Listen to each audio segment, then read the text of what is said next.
Okay, there was something I forgot to mention on my main channel when I did the video, Proof Andrew Yang is Just as Evil Changed My Mind. And something I just noticed before I started making this video is I have a horrible dislike to like ratio. I never get a 10%, or this looks like 11 or 12% dislike ratio on this. And I suspected this would happen anytime I deal with something that somebody thinks is, a champion, somebody who's going to be a different as a political player. Look, guys, theft is theft, extortion is extortion, and it is completely immoral. And Andrew Yang is not immune from laying down the groundwork of immorality in the president's seat. That's what he wants to do. I'm going to show you again real quick, but I wanted to go over something that I meant to go over in this video right here on my main channel, but I want to cover it because it's super important, because all this is a psychological operation. Politics is nothing more, nothing less than the clever and deceptive art of using euphemisms, lies, emotionalism, and fear-mongering in order to dupe average people into consenting and even demanding the chains of their own enslavement. So here's Andrew Yang. He's rising in the polls. People like him. He's popular. Every time he has, a get together, there's a lot of people who show up, just like what was happening with Ron Paul, just like I said in this video right here. But here's Andrew Yang's website, and I'm going to show you how he's a Constitution trampler. If you're a Constitution trampler and you're still going to put your hand on the Bible and raise your hand toward heaven and say you're going to protect and defend the Constitution, but before you even got the nomination, you show people that you're going to do nothing but, instead of championing the cause and protect and defend the Constitution, you're just going to trample and trash the Constitution, which is tantamount to trashing people's rights, then what you have here is a tyrant. He's not a good guy.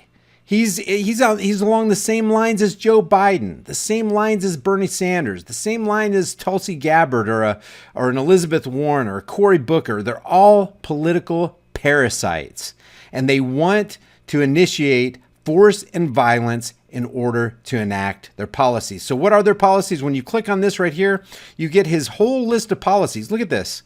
Whole list of policies, tons of things he wants to enact. He wants to make the government so big and you so dependent on government. Remember what one of the founding fathers said? He said, a government that is big enough to give you everything you have is big enough to take everything you've got. I don't care about the UBI, but actually I do care about it because it's completely immoral. The universal basic income is immoral because they're stealing that money from other people who made that money in order to give you $1,000 a month or $12,000 a year if you're over 18. That's everybody. Every man, woman, and child over the age of 18, I guess you're not a child if you're 18, gets $1,000 a month from Andrew Yang, which equates to about $2.5 to $3 trillion every single year. He says he's going to cover that through the VAT tax, this value added tax right here. But one thing I wanted to I dealt with a lot of this stuff on my last video. I don't want to make this a long video, but I wanted to show you this.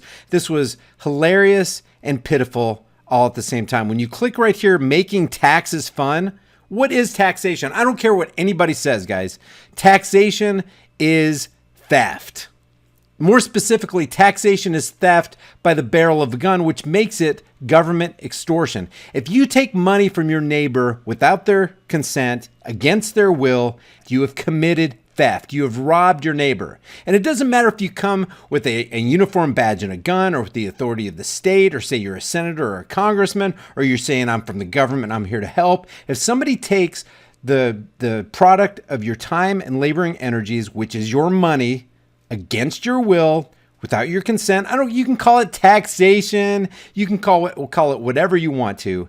It is theft. Specifically, when it comes from the hand of government, it is extortion. So what does Andrew Yang say? He wants to make taxes fun. He says currently, paying taxes is a slog. Instead, let's make it a celebration. Let's make extortion a celebration. Revenue Day, the day taxes are due, should be a federal holiday. That day should feature celebrations. If you don't have a choice in taxation, if somebody's going to take the product of your time and laboring energies, which is your money, what you earn so that you can put a roof over yours and your family's head, so you can put clothing on their back and food in their stomach, and you can take care of your family. If somebody's coming in and extorting you, they are doing that which is immoral. I don't care what euphemism they use. Period. It doesn't matter. Common sense dictates that when you take something from somebody against their will, you have stolen from them. You've done to somebody else what you wouldn't want done to you, and you can't gloss over it. Even though Bernie says something, you got to pay your fair share in society. I don't care. We can get along way better in society if people aren't stealing things from other people. Like Bastiat said, the state is that great fiction by which everyone seeks to live at the expense of everyone else. And Andrew Yang is no different. He wants to increase the coffers of the federal government. He wants to increase the outreach of the federal government. He wants to increase the power of the federal government and decrease the power of the people. And he wants to make you a slave, and he wants you to be happy about it. Andrew Yang wants you to be happy slaves. Happy celebrating slaves. That day should feature celebrations, he says. Each American should be able to direct 1% of their taxes to a specific project. During Revenue Day, we're not going to call it Tax Day anymore, it's called Revenue Day. These projects will be highlighted, showing what exactly Americans' money was able to accomplish during the previous year. How about all the waste, Andrew? How about the $22 trillion we're in debt, not counting unfunded liabilities, which shoots that number up to 130 to 150 trillion, Andrew? Initial profiles of the next year's projects will be announced so people can get excited for them. He says running the country like a business means adopting basic things like appreciating your constituents. If someone pays taxes, guys, no one pays taxes. From the government's perspective, it's not voluntary. It's something you got to do. It's mandatory. If you don't pay taxes, the IRS sends men with guns to your door and fines you. If you resist the fine, they will foreclose on your house and throw your ass in jail. It's all by extortion, threats of force. That's great, and we should make him or her feel like they contributed to important things that made people's lives better. Revenue Day should be a day of joy and celebration for our national community. BS. So as president, I will create a federal holiday on the date taxes are due. Provide a report to every taxpayer with a breakdown of where their tax dollars go, Social Security, military, medical research, etc., with shared video stories of what their tax money makes possible. Allow each American to direct 1% of their taxes to a specific project, department, or activity of government, like Veterans Affairs, National Endowment for the Arts, etc. Bring two taxpayers who filed their taxes early, two tax cattle, two tax slaves. He wants to solidify you in this cognitive dissonance, who filed their taxes early from each state to a celebration at the White House with members of Congress on Revenue Day. It's like he's trying to get you excited about being a slave, excited about being pilfered, excited about being extorted. And let me just return to this gun safety thing. Anybody who's going to go against shall not be infringed, even if it's a nanoparticle of shall not be infringed, is your enemy, period. So what does he want to do? Look at as president, I will, it should say, as president, I will not infringe. Done. End of story. Okay, next. That's what he should say, but look at all this crap he's got for this gun legislation. Close the gun show and Charleston loopholes. I went over all this, but what I didn't go over is prohibit. So there's a prohibition here, because we know how prohibitions work in America, right, Andrew? They're so successful.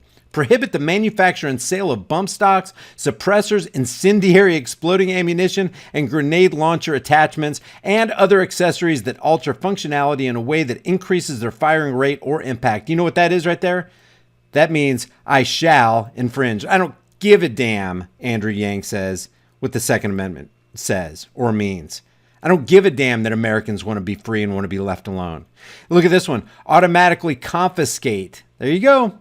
Beto O'Rourke right there. How's he different than Beto? Confiscate any weapon that has been modified in a way as to increase its ammunition capacity, firing rate, or impact. And I wanted to show you this right here. There's a couple things that I didn't mention. I did mention this, but I didn't go into detail about it. Pass a federal gun transportation law that will require people, not criminals, because criminals aren't going to obey this, guys. Require you, not criminals. This right here actually empowers criminals. I'm going to pass, here's what Andrew says. I'm going to pass a federal gun transportation law that will require people to transport guns unloaded and locked in a storage safe. Guess what? I'm not driving through Memphis like that. I'm not driving through Tulsa like that. I'm not driving through Baltimore or St. Louis or Chicago like that, or East LA. You know, criminals aren't going to be driving down the road like that. They're going to have their guns locked and loaded and ready to go. And here you are, good old American taxpayer. Hey, I'm a law-abiding citizen. And the criminals are like, yeah, rubbing their hands together. Yep, we know. We know. Oh boy, do we know. Thank you, Andrew Yang. Thank you, Kamala Harris. Thank you, Cory Booker. Thank you, Bernie Sanders. Thank you for making victims more helpless. Thank you for increasing my strength against them. Pass a federal gun transportation law that will require law abiders to transport guns unloaded and locked in a storage safe. This guy's he's a total sellout. He's a joke. Andrew Yang is a joke. He cares nothing about your freedom. He cares nothing about your safety or your family's safety. He's just out there doing what every politician wants to do. He wants to acquire power, and he wants to acquire wealth and notoriety for himself, period. You know, guys, it disgusts me when there's this many people. And, you know, this is a photo op right here. They set all these people up. Okay, we're about to take a picture. Everybody get your signs out. Oh, math. He's such a smart person. I don't care how smart he is. Is he a tyrant? Is he a smart tyrant? I don't want a tyrant like this. I don't want a tyrant like Trump. I don't want a tyrant like Obama.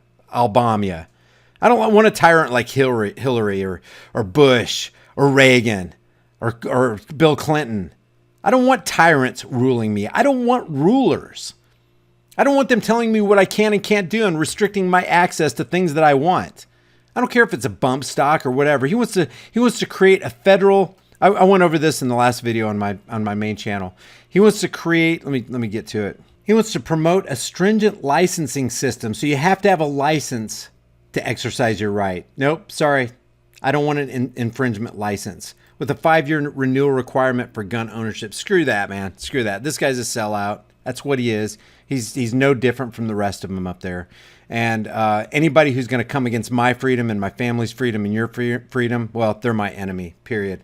Leave your thoughts about this for the world and the Google Thought Police, and share this with everybody who's a part of the Yang Gang. And I want to hear from the perspective of individual liberties the argument against what I said. Truth fears no scrutiny. I'll see you guys in the next heavily censored shadow ban video.